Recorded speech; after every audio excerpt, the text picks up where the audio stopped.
Is Shauna Shipman, one of the protagonists for the show Yellowjackets, an evil person? Today we're going to look at everything we're given about this monstrosity in a young girl's body, and the woman she becomes in Shauna Sadecki. Before we get into that, I need to let everyone know that I am not a mental health professional, and these are all just my opinions. If you find yourself struggling with any trauma that we bring up in this video, please consult a mental health professional. Trauma is a big part of this story, but it doesn't have to be a big part of yours, so please seek help. We're not given much about Shauna's early life, or what life is like at home, but we can surmise that she may have come from an average yet stable middle American family, as pre-crash Shauna seems relatively average. She gets straight A's, received an early acceptance to Brown University, she's successful on her high school soccer team, and has a best friend since grade school in Jackie Taylor. As successful as she is, she's introverted and keeps her emotions to herself. When we do see her act emotionally, she acts out in passive-aggressive ways, and mostly aims her aggression towards her best friend Jackie, as deep down Shauna feels that Jackie is controlling her life. Because of this and her feelings towards Jackie, Shauna decides to get a form of revenge by sleeping with Jeff, Jackie's boyfriend at the time. Now, while this is a dick move, this isn't an action that warrants the label of evil. Even though during the one time we see the two actually together, she's clearly the dominant in the relationship, commanding him to tell her that he loves her, but that she won't hold him to it. This is likely a victory for Shauna, as she had him before the perfect Jackie Taylor, especially after pouring her heart out early on about how special she wanted her first time to be. Again, total dick move, but not evil. Immediately after the plane crash that leaves the Yellowjackets soccer team stranded in the Canadian wilderness, we see Shauna as somewhat the same for the first few days. Jackie, the team captain, continues in her leadership role, and wants to stay with the wreckage in case help arrives. That's not a bad idea. However, with their small resources running low, they have no choice but to venture away from the wreckage to find clean food and water. While this may seem like the obvious choice to make considering the circumstances, the team is divided, and eventually is put to a vote, which Jackie loses, with Shauna being one of the votes against her. It's around this time that we learn two important things about Shauna. One, she volunteers to be the designated deer gutter, taking it upon herself to skin, clean, and prepare whatever food they manage to bring in. And two, she is pregnant with Jeff's baby. These two facts will be detrimental to her character moving forward. After the events of Doom coming, Jackie begins berating them all, mostly about their newfound faith in the wilderness and de facto cult leader, Lottie, but especially Shauna, who is about to slit Travis's throat while under the effects of shrooms, and had it not been for Natalie, she would have killed him. As the two argue, Shauna laments that the only reason she even tried out for soccer was because Jackie made her, and that she doesn't even like soccer. And Jackie counters that Shauna is just the cliché sidekick who resents her for merely existing. She also reveals at this time that she knows Jeff is the father of Shauna's baby. Having this blowout in front of the entire team, it is decided that the two need some time apart, and everyone eventually votes Jackie outside of the cabin for the night. Though Shauna watches through the window, she refuses to go out to her friend, only to find her frozen corpse the next morning, having frozen to death during the night. What happened to Jackie was an accident, though Shauna would blame herself for her friend's death. But her death would also have the added consequence of introducing the team to eating each other for sustenance. Would they have begun to cannibalize each other if Jackie wasn't the first? Perhaps, but at the end of the day, the first feast was for survival.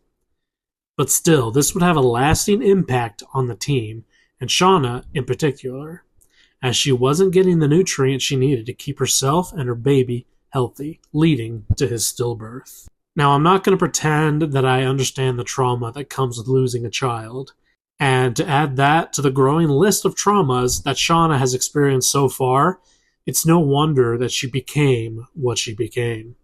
However, this only explains behavior, it does not excuse it. And it wasn't as if she was without options. Her team was willing and able to help and talk to her in her time of need. And now is probably a good time to talk about the other relations she cultivates pre and post crash. Thaisa Turner, who is probably her closest friend besides Jackie, keeps her pregnancy a secret from the others. And in season 3, we see Melissa acting as sort of a love interest. But the one thing that these two have in common is that they tend to bring out the worst qualities of Shauna. I mean, sure, Jackie may have been seen as controlling, but in the end, Shauna was a productive and stable young woman with a reliable future ahead of her. With Thaisa, they end up crippling a young freshman player who, for all they know, may not be able to ever play soccer again. And their shared anger towards Coach Ben later on leads to his death. Later with Melissa, she is convinced that she would make a better leader than Natalie, who had actually led them into a time of relative comfort after the burning down of their cabin. The other relationship we see, and though it's mostly one-sided, is with Lottie. The two seem indifferent towards each other at first, especially for Shauna, who doesn't believe in an entity that dwells in the forest dictating their every move, as Lottie preaches. But after the death of her child, she beats Lottie to near death as a way to blame her for the loss. As the wilderness let him die, and as its spokeswoman, she shouldn't have let that happen. We also see Shauna using Lottie's delusions to her advantage when it benefits her. As when Natalie ends Ben's life in a mercy killing, Lottie proclaims that the wilderness is offended and now they need a new leader. Since a new leader is required, she nominates Shauna, a task that she happily accepts with a smirk on her face and vengeance in mind. And during the last hunt of the season finale, she sides with Lottie, saying they need another hunt to respect the wilderness. Though really, at this time, Shauna could really care less about Lottie's delusions. Other than those three, Shauna cares very little for everyone else around her, but holds special hatred for certain members if she feels wronged by them in some way. And she ends up blaming them for some of the trauma that she had experienced. For example, it was Misty's fault her baby died, as Misty was chosen to be the group nurse and first aid expert. It's Lottie's fault her baby died, as the wilderness let it happen, so she was going to beat her within an inch of her life. It's Mari's fault Jackie died, as she stated first that Jackie should be cast out of the cabin. And it's Coach Ben's fault that her baby died, because as an adult, he should know what to do in any situation. As time goes on, we see Shauna descending into her own form of personal madness, full of rage, resentment, and worst of all, bloodlust. And we can see this on full display during the trial of Coach Ben. It's at this point that she allows her rage and anger to boil over as she continues to blame him for not helping to deliver her baby, but also in burning down the cabin, although they don't have any proof that it was him that did it. But honestly, she didn't care about the cabin burning down. And finally, during the deliberations, Shauna intimidates the others into finding him guilty. And though they don't execute him, much to her chagrin, Shauna has Melissa maim him by cutting his Achilles tendon. This is another addition to Shauna's character that we haven't seen yet, and that's her power over others. And while we don't see much of this in her younger years, we see it a lot more in her adult years, which we will get to momentarily. Being able to convince the others to vote Ben guilty, who was likely the most innocent of them all, and then convincing Melissa to maim him, and later, when she's made leader, her first act of business is to have Natalie prepare Ben's body for the night's feast in order to honor him, and it's clear that enacting this punishment gives her a tremendous sense of satisfaction. Now we've probably gotten into the territory of evil for Shauna, as it's revealed that they have more than enough food to last them and do not need to eat him, but this can be seen as a last victory over the man that she believed wronged her. She had victory over Jackie by being Jeff's first, even though they did not love each other. and now she has the ultimate victory by consuming a man who had done nothing besides press play on a VCR. Shauna smiles as she punishes Natalie by making her desecrate the body of a man that was seen as her friend, and then forces her entire team to eat him, knowing that they all remember his heartfelt testimony and apology earlier that week. And as a final insult, they leave his head on full display as they dance around the fire, leaving it as a warning that you do not defy the will of Shauna Shipman. But Shauna's journey into the dreaded Antler Queen is not over, as during their feast on Coach Ben, they are met upon by a group of scientists studying frogs, who see them, and, rightfully so, are terrified by what they are witnessing. Here, the Yellowjackets have a big problem. They finally have a chance at rescue after spending at least a year in the wilderness. But the scientists just walked in on them eating another human being, whose head was on full display like a macabre centerpiece, and are likely to return telling the stories of the wild women they met in the forest. Level-headed Natalie attempts to calm the situation, but before anyone can do anything, one of the men is killed by an axe to the head from Lottie. And it's also worth noting the absolute glee and joy on Shauna's face as she celebrates Lottie killing this man in cold blood. At this point, nothing that Shauna or the Yellowjackets have done can be considered outright murder. Jackie was an accident, and eating her was necessary for survival. The death of Javi is walking a razor's edge, because in the end they did let him die, but again, it was for survival. Finally, with Coach Ben, it was a mercy killing, and he had begged them to just let him die, as he would rather die than become like the children he had once loved. Edwin, the scientist, was simply in the wrong place at the wrong time, and once the other two of his party, Hannah and Cody, are captured, the Yellowjackets have to figure out what to do with them, and more importantly, will they talk about what they just saw? Now, remember, these are still young women with their whole lives ahead of them. And this being the case, if it got out that they had sunken into the depths of cannibalism for the sake of survival, not everyone would be as understanding of what they went through, especially of the parents of those they had consumed. But at this point, would someone like Shauna actually care? I think so. When they have Hannah tied up, she questions her about any search parties and if their families are still looking for them, and gets angry and threatens her when Hannah can't give Shauna the answers she wants. The group finally decide to leave, using Cody as their guide, but Shauna, now so far deep into mistrust and paranoia, does not want to leave, knowing that at any point they could speak as to what they saw. Which is a possibility, sure, but one that unfortunately would be an issue no matter how or when they would get home. As no matter how many oaths nor how many vows they would make, there is no guarantee that not one of the others wouldn't slip up and expose them all. So, through threats of violence, she strong-arms the others into staying. By taking the available weapons, leaving the captives now as prisoners, puts the head of Edwin on a spike, and even takes a shot at Melissa to solidify her stance as the all-powerful leader of this group. Her grip is so strong, in fact, and the idea of death so imminent, Hannah has no choice but to kill Cody in order to prove her loyalty to Shauna. The number one question I see asked on public forums is why doesn't everyone in the camp simply just take her down? Surely a group of athletic teens are capable of taking down one woman, who at this point doesn't have much support that she thinks she does except for maybe Lottie. Well, it could just be poor writing on the show's part, or it could be that everyone in the back of their minds is scared to return and to face the repercussions of what they have done in the wilderness.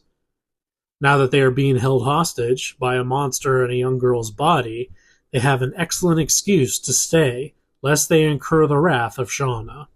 That doesn't mean that they are out of options in terms of escape. They still have the satellite phone that the scientists brought, and using parts from the transponder that Misty destroyed, they could be able to send out a distress signal. But with Shauna's watchful eye, it will be difficult to get away. Unfortunately, an opportunity is presented when they discover that their livestock have all perished, and because of this, they have to have another hunt. As mentioned before, Lottie supports this idea, as she claims the forest is angry with them and requires the sacrifice of something they cherish. And even though Natalie rebuffs them, countering that maybe the wilderness simply wants them to leave, Shauna once again uses Lottie's delusions to her advantage, claiming that they have to do what the wilderness wants, and it wants blood. During the draw to see who will be their next victim, Shauna realized that the draw for the Queen of Hearts was rigged, so she screwed with the results, making the subject of the hunt Mari instead of the loyal Hannah, and sending her off with nothing more than a tough break. This will be her form of revenge as another dissenter and against a girl who Shauna may have blamed for first suggesting that Jackie sleep outside, that led to her death. Once Mari falls into the pit, Shauna looks down, a conqueror, and commands her followers to prepare the body for another feast, and once they are finished, to bring Shauna her hair, adorning herself with the trophies of her kill as a testament to all that they are in the wilderness, under the rule of the Antler Queen. As she is about to berate Natalie, likely to rub in the fact that she desecrated the body of their friend, she realizes too late that Natalie switched places with Hannah and made it to the mountains with the transponder and manages to get out a signal calling for help and likely for rescue. As of making this video, Season 3 of Yellowjackets has just ended, so we don't have a lot of information regarding how the girls managed to finally escape the mountains and reintegrate back into society. We do learn that the girls have largely stayed away from each other, making a pact to never speak about the wilderness for as long as they live, and importantly, stay out of the public eye. However, not all of them have managed to do so. When we first meet Shauna again, we see that she is, once again, living an average and seemingly mundane existence. She's now married to Jeff, who works as a failing furniture salesman. They have a teenage daughter together, Callie, and has supposedly left her past behind. But that would all change when she is approached by a reporter offering 3 figures for the exclusive rights to her story. Though she turns it down, her paranoia and mistrust forces her to track down the other members of the Yellowjackets in an attempt to see if or when anyone will accept her offer, none of them realizing that she was hired by Thaisa in an attempt to see if any of them would possibly talk, as a scandal such as this would ruin her chance to becoming a senator. To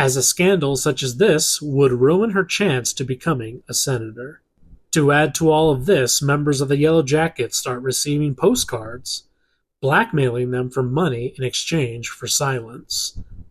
These events seem to trigger something in Shauna, as she now returns to acting impulsively, mistaking her husband's failing business ventures for infidelity, and using this as an excuse to have an affair with a man who she gets into a fender bender with. Once she is found out by Callie, she uses her cunning and manipulative talents to coax her into silence. As the blackmail situation continues to grow out of control, she assumes her lover is the one responsible and kills him, but discovers that he was only curious about her past and wasn't the culprit, but rather it was her husband who had found her journals. In another example of manipulation, she convinces adult Misty and Natalie that Adam was the one blackmailing them, and she killed him in self-defense. She continues spiraling in Season 2, including one instance when Shauna and Jeff are carjacked in broad daylight. But instead of calling the authorities, she goes to get her car herself, knowing she can find them with a tracker that she placed in the car.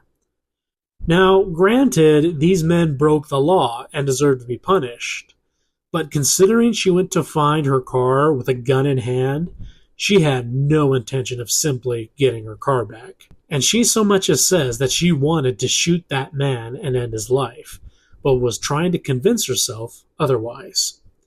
Thankfully, she takes her car and lets him live, a rare instance of mercy from the Antler Queen.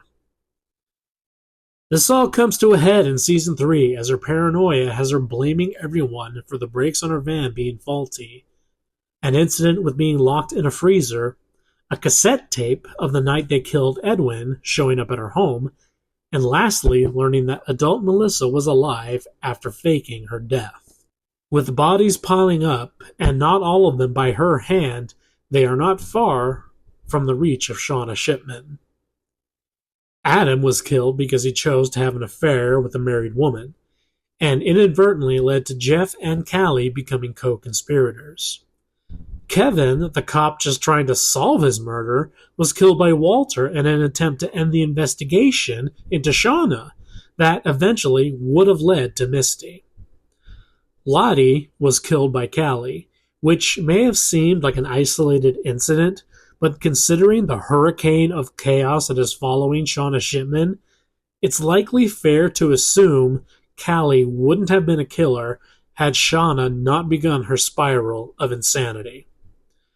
Lastly, Van would not have been killed if Melissa hadn't felt she had been backed to a corner the way she was, as Shauna made it clear that Melissa was not allowed to have a happy life. At the end of all this, what can we conclude about Shauna Shipman as we ponder the question, is she an evil person? She was a young woman that had gone through an incredible amount of trauma and heartache that no one her age should have to experience, helping to push her into making horrific choices as she attempted to navigate the new world she was forced to be a part of. Manipulative, clever, and bloodthirsty, it all helped her to survive both before and after the plane crash. But would she have become the person she did had it not been for the crash? Probably not.